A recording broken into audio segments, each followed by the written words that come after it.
పరిశుద్ధ లేఖనం నుండి ఎండలు మొదలైనాయి, త్వరగా సకాలంలోకి రావాలి సంఘ సమయంకు. ఇర్మియా 39వ అధ్యాయము 15వ వచనం అందరము కలిసి చదువుదాము. దేవుని మహిమార్థమై ప్రతి బిడ్డ కూడా అందరూ కలిసి చదువుదాం. 15, 16.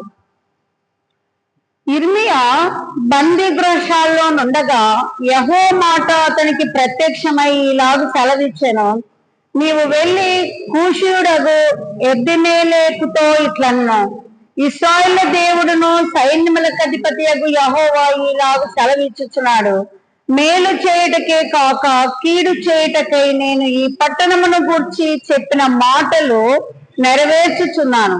నీవు చూచుచుండగా ఆ మాటలు ఆ దినమున నెరవేరును. దేవునికి స్తోత్రము. ఈ ఇర్మియా గ్రంథము 52 అధ్యాయాలను ఇర్మియా గ్రంథకర్త లిఖించారండి. విలాపిస్తూ రాశారు. విలపించడం అంటే ఏడ్చాడనా?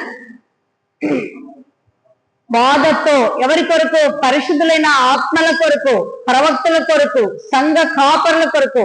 ఇతను రాసిన 52 అధ్యాయాల చరిత్ర చాలా విలువైనదండి. అయితే ఒక్కొక్క అధ్యాయాన్ని చదవడానికి సంవత్సరానికి 52 వారాలు, 52 అధ్యాయాలు ఉన్నాయి. ఒక్కొక్క వారం ఒక్కొక్క అధ్యాయం చదివినా కూడా చాలా విలువైన సందేశాన్ని మనం తెలుసుకుంటాం. ఎందుకు అనంటే, ఇప్పుడు మన మధ్యలో ఒక సహోదరి పేరు తీసుకొని వస్తున్నాను. అంటే అతను ఒక రాజు యొక్క సంరక్షణ సేనలో ఉన్నటువంటి వ్యక్తి. ఇతను ఎవరంటే, ఇక్కడ చదివినటువంటి అంశం చూడండి.